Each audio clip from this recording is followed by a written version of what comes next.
Madam Chairman. Dr. Tierney, are you aware that over 4,000 American eagles, red-tailed hawks, American kestrels, and burrowing owls are killed every year by wind turbines? I did not have that fact at my fingertips, and I would love to see the reference to it. I would be happy to provide that to you. Do you believe that the destruction of American birds is good for the environment? No, but I know that energy resources of every kind, especially fossil fuels, have hazardous impacts of the nature that you're describing. Are you aware that solar energy also destroys thousands of birds every year, many of them rare species? Now, that would really surprise me to learn. I'll show you the videos. Do you believe that, Dr. Tierney, that a depression in a farmer or rancher's field that collects rainwater is a navigable waterway? What I understand is that the EPA's proposal is based on scientific evidence of the relationship between water systems, wetlands, and a variety of other things into navigable waters of the United States. So say in the case of maybe a ranch in my home state, which is not connected to any coast, that would be a navigable waterway if it was a depression full of rainwater in my district? Well, I understand that there are navigable waterways of the United States that are in the interior of the United States because they cross interstate commerce and a variety of other things. Have you ever navigated on a puddle after a rainstorm on a ranch in Oklahoma? I think that's a facetious question, sir. I'm just curious because it seems people think that this is a navigable waterway. I don't have any information about a puddle that you're describing, and what I understand is that the EPA's proposal is based on scientific evidence. On scientific evidence, okay. I will try to scientifically navigate a puddle after a rainstorm. General Fox, what impact do EPA rules have on tribal sovereignty?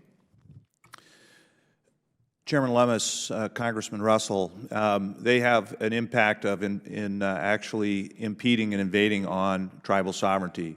I think it's important to note that under the executive order that I cited earlier and the EPA policy that is promulgated from that order, that the executive branch has imposed upon itself a very important duty and responsibility to consult with each tribe, and of which there are 566 federally recognized tribes in the United States. And in this case, the EPA sent out a Dear Tribal letter a mere 2 days before the promulgation of the rule. This is the 111D rule.